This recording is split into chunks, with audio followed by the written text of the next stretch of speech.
তোমার সাথেও কি এমন হয়? সকালে উঠে ফোনটা হাতে নিলে আর পরে কি করবে সেটাই মনে নেই। কখন যে আধ ঘন্টা কেটে গেল টেরও পেলে না। অথবা একটা পুরো বইয়ের পাতা পড়লে কিন্তু বই বন্ধ করতেই মাথা থেকে সব আউট, মাথায় একটা শব্দও নেই। অথবা সন্ধ্যা হতে না হতেই মাথাটা এত ভারী লাগছে যেন সারাদিন পাথর বইলে, অথচ কাজ তেমন কিছুই হয়নি। আমরা ভাবি এগুলো নর্মাল, বয়স হচ্ছে, চাপ আছে, ঠিক হয়ে যাবে। কিন্তু স্নায়ু বিজ্ঞানীরা বলছেন এগুলো মোটেও স্বাভাবিক নয়।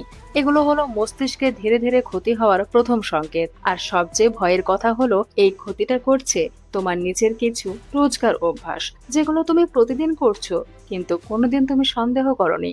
আজ আমি তোমাকে এমন 5টে অভ্যাসের কথা বলবো যেগুলো নিঃশব্দে তোমার স্মৃতিশক্তি, মনোযোগ আর মস্তিষ্কের স্বাস্থ্য নষ্ট করছে। আর প্রতিটার সাথে বলবো এখনই কি করলে এই ক্ষতি থামানো যাবে। কমেন্টে বলো তো এই 3টের মধ্যে কোনটা তোমার সাথে সবচেয়ে বেশি হয়? ফোন ভুলে যাওয়া, পড়া মনে না থাকা, নাকি সন্ধ্যায় ক্লান্তি? আমি দেখতে চাই কতজন একই সমস্যায় আছে। হ্যাবিট নাম্বার 5, মাল্টিটাস্কিং, মানে একই সময়ে দুটো বা তার বেশি কাজ করা। তুমি হয়তো ভাবছো এতে সমস্যাটা কোথায়, আমি তো বেশি কাজ করছি। কিন্তু একটু থেমে যাও। তুমি কি কখনো কারোর সাথে কথা বলতে বলতে হোয়াটসঅ্যাপ দেখেছো, বা খেতে খেতে রিল স্ক্রল করেছো, এমনকি এই মুহূর্তে এই ভিডিওটা দেখতে দেখতে অন্য কিছু করছো কিনা? একটু ভাবো। একটা ছোট্ট পরীক্ষা করি। তুমি এখন 10 সেকেন্ডের জন্য চেষ্টা করো, মনে মনে শুধু একটা সহজ শব্দ বলো, ফোকাস। এবার একই সময়ে 10 থেকে 1 পর্যন্ত উল্টো করে গুনতে থাকো। শুরু করো। কঠিন লাগছে তাই না? কারণ তোমার ব্রেন একই সময়ে দুটো আলাদা চিন্তার কাজ করতে গিয়ে বারবার এক কাজ থেকে আরেক কাজে চলে যাচ্ছে। এবার বাস্তব জীবনের কথা ভাবো।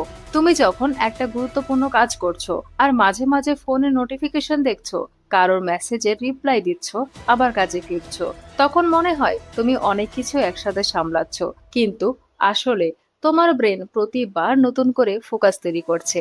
এই ছোট ছোট সুইচিং এর কারণে দিনে অনেক সময় আমাদের নষ্ট হয়ে যায়।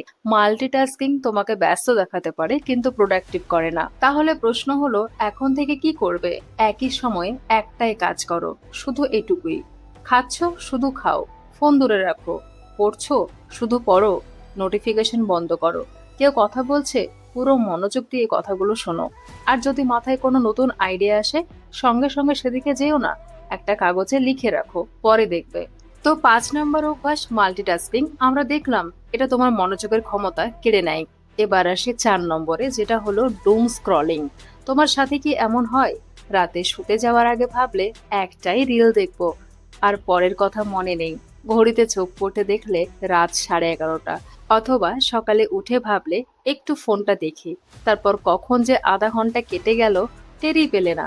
অথবা অফিস থেকে বা কলেজ থেকে ফিরে ক্লান্ত লাগছে, মনে হলো একটু রিল্যাক্স করি, স্ক্রল শুরু করলে আধা ঘন্টা পরে আরো বেশি ক্লান্ত লাগছে। এই অভ্যাসটার নাম হলো ডুম স্ক্রলিং। আর এটা তোমার ব্রেনের সাথে এমন কিছু করছে যেটা সোশ্যাল মিডিয়া কোম্পানিগুলো কখনো তোমাকে জানাতে চায় না। তোমার ব্রেনটাকে একটা বড় বাড়ির মতো চিন্তা করো। সেই বাড়িতে অনেকগুলো আলাদা ঘর আছে। একটা ঘরে রান্না, একটা ঘরে বিনোদন, একটা ঘরে খবর, একটাই ফ্যাশন, আর একটাই ফিটনেস। প্রথম রিল, কেউ রান্না করছে, তোমার ব্রেন ছুটে গেল রান্নাঘরে। পরে রিলস, কেউ নাচছে, তোমার ব্রেন ছুটে গেল বিনোদনের ঘরে।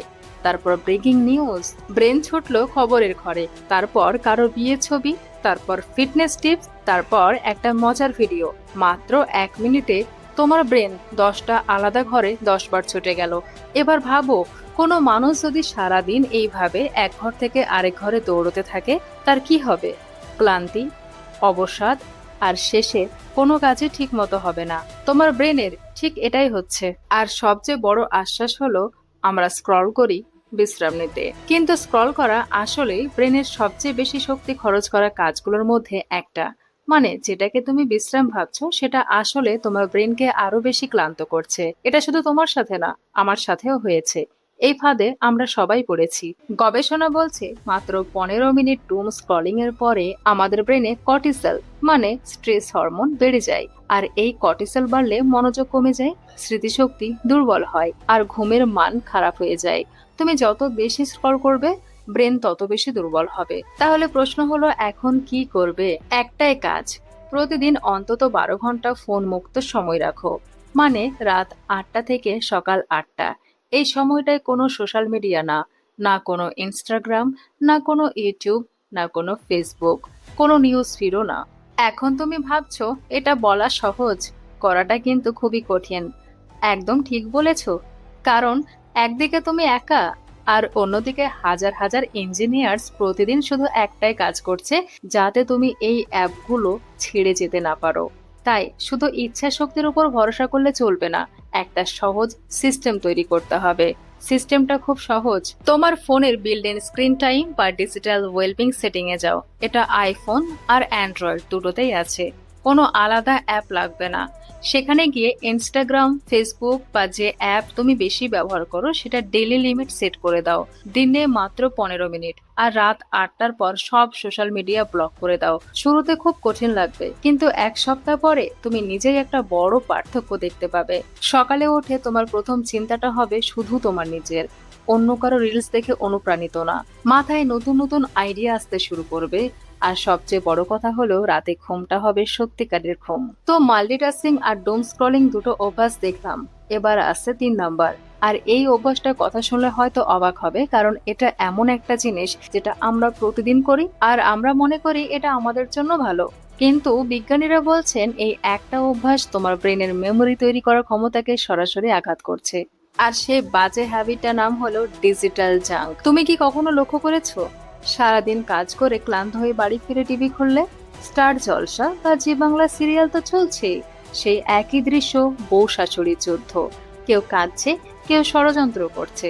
অথবা ফোনে দেখছো কোনো সেলিব্রিটির গসিপ, কে কার সাথে ঝামেলায় পড়েছে, কার বিয়ে ভাঙলো।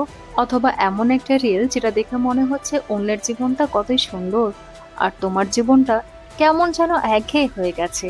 এইসব কন্টেন্টের একটা নাম আছে, আর সেটা হলো ডিজিটাল জাঙ্ক।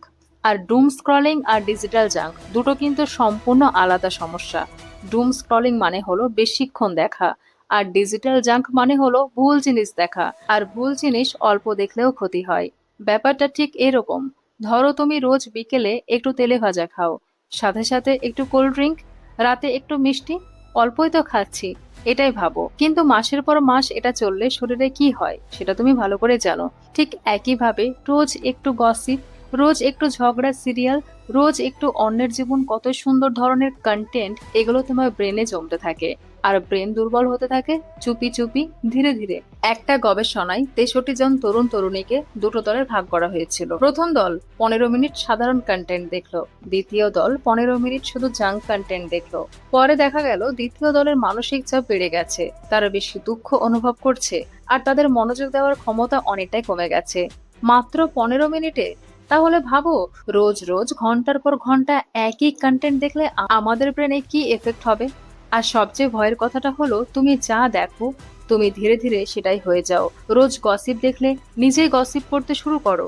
রোজ অন্যের সুন্দর জীবন দেখলে নিজের জীবনটাকে ছোট মনে হতে শুরু করে। রোজ ঝগড়া আর নাটক দেখলে মাথায় একটা অস্থিরতা থাকে সারাক্ষণ। মানে তুমি জাঙ্ক কন্টেন্ট দেখছো না, জাঙ্ক কন্টেন্ট তোমাকে ধীরে ধীরে বদলে দিচ্ছে, আর তুমি সেটা টেরও পাচ্ছ না। এখন তুমি হয়তো বলবে সারাদিন কাজ করি, একটু সিরিয়াল দেখলে কি ক্ষতি? একদম ঠিক, বিশ্রাম দরকার। আমিও বিনোদন দেখি, কিন্তু পার্থক্যটা হলো বিনোদন আর জাঙ্ক এক জিনিস না। এমন অনেক সিনেমা, সিরিজ, ভিডিও আছে যেগুলো দেখলে মন হালকা লাগে, নতুন কিছু ভাবতে পারো, ভালো লাগে। আর এমন কন্টেন্টও আছে যেটা দেখলে মন আরো ভারী হয়ে যায়, মাথায় অস্থিরতা থাকে, ঘুম ভালো হয় না। প্রথমটা বিনোদন আর দ্বিতীয়টা হলো জাঙ্ক। তাহলে এখন থেকে কি করবে? কন্টেন্ট বন্ধ করতে হবে না, শুধু কন্টেন্ট বদলাতে হবে। আজই একটা কাজ করো, তোমার ইনস্টাগ্রাম বা ইউটিউবে যাও, যে পেজ বা চ্যানেল শুধু গসিপ, ড্রামা বা অন্যের জীবন কত ভালো সেগুলো দেখায়, তুমি তাড়াতাড়ি তাদেরকে আনফলো করো। তাদের বদলে এমন কিছু ফলো করো যেটা তোমাকে নতুন কিছু শেখায়, ভাবায় বা সত্যিকারে ভালো লাগায়। রান্না শিখতে চাও, ভালো রান্নার চ্যানেল, ইতিহাস ভালো লাগে, কোনো ডকুমেন্টারি চ্যানেল, বা স্বাস্থ্য নিয়ে জানতে চাও, তাহলে তো হেলদি মোটিভ আছে। তোমার ফিড হবে তোমার ব্রেনের খাবার। ভালো করে খাবার দাও, ব্রেন শক্তিশালী হবে। তো 3টে অভ্যাস তো আমরা দেখলাম, এবার আসছে 2 নম্বর। কখনো ভেবে দেখেছো সারা দিনটা তোমার কেমন যায়? সকালে উঠে বিছানায় বসে ফোন দেখো, তারপর বাথরুমে বসো, নাস্তার টেবিলে বসো, বাসে বা ট্রামে বসে অফিস বা কলেজ যাও, সেখানে ঘন্টার পর ঘন্টা চেয়ারে বসে কাজ। বাড়ি ফিরে সোফায় বসো, রাতে বিছানায়, সারাটা দিন আমরা আসলে এক চেয়ার থেকে আরেক চেয়ারে যাচ্ছি। এটা যেন বাস্তব জীবনের মিউজিক্যাল চেয়ার, কিন্তু এখানে মিউজিক কখনো থামে না। তুমি কি কখনো লক্ষ্য করেছো, সকালে উঠে একটু হাঁটলে বা ব্যায়াম করলে সারাদিনটা অন্যরকম লাগে? মাথা হালকা থাকে, মেজাজ ভালো থাকে, কাজে মন বসে। এটা কোনো কাকতালীয় না। তোমার শরীর যখন নড়াচড়া করে, তোমার ব্রেনে তিনটে শক্তিশালী হরমোন বের হয়: এন্ডোরফিন, ডোপামিন আর সেরোটোনিন। এগুলোকে বলে হ্যাপি হরমোনস। এগুলো বেরোলে মন ভালো থাকে, মনোযোগ বাড়ে, স্মৃতিশক্তি তীক্ষ্ণ হয়। এবার প্রশ্ন হলো, তাহলে আমাদের সমস্যা যখন বসে থাকা, তাহলে আমরা কি করব? জিমে যেতে হবে না, ঘন্টার পর ঘন্টা ব্যায়াম করারও দরকার নেই। শুধু প্রতিদিন একটু নড়াচড়া করো। সকালে 15 থেকে 20 মিনিট হাঁটো, লিফটের বদলে সিঁড়ি ব্যবহার করো, অফিসে বা বাড়িতে প্রতি ঘন্টায় একবার উঠে 5 মিনিট হাঁটাহাঁটি করো। এইটুকুই যথেষ্ট শুরুর জন্য। ছোট্ট শুরু, কিন্তু ব্রেনে বড় পরিবর্তন আসবে। দ্বিতীয় নম্বর অভ্যাস, সারাদিন বসে থাকা। এবার আসছে 1 নম্বর, সবচেয়ে ক্ষতিকর অভ্যাস। কিন্তু এটা জানার আগে 3টে ছোট প্রশ্নের উত্তর দাও। শুধু মনে মনে হ্যাঁ বা না বলো। সকালে অ্যালার্ম বাজার আগে বারবার স্নুজ করো? চা বা কফি ছাড়া সকালটা ঠিক মতো শুরু করতে পারো না? কারোর সাথে পরিচয় হওয়ার 5 মিনিটের মধ্যে তার নাম ভুলে যাও?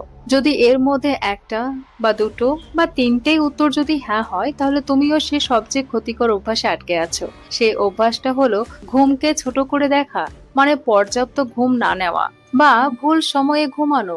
আর এখানে একটা কথা বলে রাখি, শুধু বেশি ঘুমালেই হবে না, সঠিক সময়ে ঘুমাতে হবে। কারণ ব্রেন সবচেয়ে বেশি রিপেয়ার হয় একটা বিশেষ সময়ে। আর সেই সময়টা কোনটা সেটা বলছি, ওয়েট করো। ঘুমের সময় আমাদের ব্রেন বিশ্রাম নেয় না, বরং সেই সময়টা ব্রেনের সবচেয়ে ব্যস্ত সময়। ঘুমের মধ্যে ব্রেন সারাদিনের তথ্যগুলো গুছিয়ে রাখে, কোনটা মনে রাখতে হবে, কোনটা ভুলে যাওয়া ভালো। বিজ্ঞানীরা এই প্রক্রিয়াকে বলেন মেমোরি কনসলিডেশন। মানে পরীক্ষার আগের রাতে না ঘুমিয়ে পড়লে সে পড়া মাথায় থাকে না, কারণ ঘুম না হলে ব্রেন সেই তথ্য গুছিয়ে রাখতে পারে না। এছাড়াও ঘুমের সময় ব্রেন একটা বিশেষ কাজ করে, সারাদিনে জমা হওয়া টক্সিক ওয়েস্ট পরিষ্কার করে। এই প্রক্রিয়াটার নাম গ্লিমফ্যাটিক সিস্টেম। আমাদের ব্রেনে ঘুম কম হলে এই পরিষ্কারটা ঠিকভাবে হয় না, টক্সিক ওয়েস্ট জমতে থাকে। আর দীর্ঘদিন এটা চললে স্মৃতিশক্তি কমে যায়, মনোযোগ কমে যায়। তুমি কি কখনো লক্ষ্য করেছো, রাত 2টো বা 3টে পর্যন্ত ফোন দেখে বা কাজ করে পরের দিন সকালে কেমন লাগে? মাথা ভারী, সবকিছুতেই বিরক্তি, সহজ কাজও কঠিন লাগে। এটা শুধু ক্লান্তি না, এটা মানে হলো তোমার ব্রেন ঠিকমতো পরিষ্কার হতে পারেনি, সেটা বলে দেওয়ার সংকেত। তাহলে কখন ঘুমাবে? গবেষণা বলছে রাত 10টা থেকে সকাল 6টা। এই সময়টা ব্রেনের জন্য সবচেয়ে কার্যকর ঘুমের সময়, কারণ এই সময় ডিপ স্লিপ আর আরএম স্লিপের চক্র সবচেয়ে ভালোভাবে হয়। আর এই দুটো চক্রে মস্তিষ্ক সবচেয়ে বেশি রিপেয়ার করে। রাত জেগে থেকে সকালে দেরিতে উঠলে ঘন্টার হিসেবে ঘুম সমান হলেও প্রাকৃতিকভাবে তোমার ঘুম কিন্তু কমপ্লিট হয় না। তাহলে প্রশ্ন হলো, কি করবে? রাতে শোয়ার অন্তত 30 মিনিট আগে ফোন রেখে দাও। ফোনের ব্লু লাইট আমাদের ব্রেনকে মনে করিয়ে দেয় এখনো দিন আছে, ফলে ঘুম আসতে দেরি হয়। দ্বিতীয়ত, প্রতিদিন একই সময়ে শোয়ার চেষ্টা করো। শরীরে একটা ঘড়ি আছে, সেটাকে ঠিক রাখো। তৃতীয়ত, ঘুমানোর আগে 1 গ্লাস হালকা গরম জল খাও। এটা শরীর আর ব্রেনকে রিল্যাক্স করতে সাহায্য করে। এইটুকু পরিবর্তনে তুমি নিজেই পার্থক্য টের পাবে মাত্র 1 সপ্তাহের মধ্যে। তো এই 5টে অভ্যাস, মাল্টিটাস্কিং, ডুম স্ক্রলিং, ডিজিটাল জাঙ্ক, সারাদিন বসে থাকা আর ঘুমকে ছোট করা, এগুলো কেউ একদিনে তোমার ব্রেনকে নষ্ট করেনি, ধীরে ধীরে চুপি চুপি করেছে। আর ঠিক একইভাবে এগুলো একদিনে ঠিকও হবে না। কিন্তু আজ থেকে একটা ছোট পরিবর্তন শুরু করো, শুধু একটা। হয়তো আজ রাতে ফোন একটু আগে রেখে দিলে, কাল সকালে একটু হাঁটলে, পরশু একটা জাঙ্ক পেজ আনফলো করলে। ছোট ছোট পদক্ষেপ, কিন্তু এগুলোই একদিন বড় পরিবর্তন আনবে। তোমার ব্রেন তোমার সবচেয়ে বড় সম্পদ, সেটা যত্ন নেওয়াটা তোমার দায়িত্ব। ভিডিওটা কাজে লেগে থাকলে লাইক করো, আর চ্যানেলে নতুন হলে সাবস্ক্রাইব করে বেল আইকনটা প্রেস করে রাখো। ভালো থেকো, সুস্থ থেকো, হেলদি মোটিভ সবসময় তোমাদের সঙ্গে রয়েছে।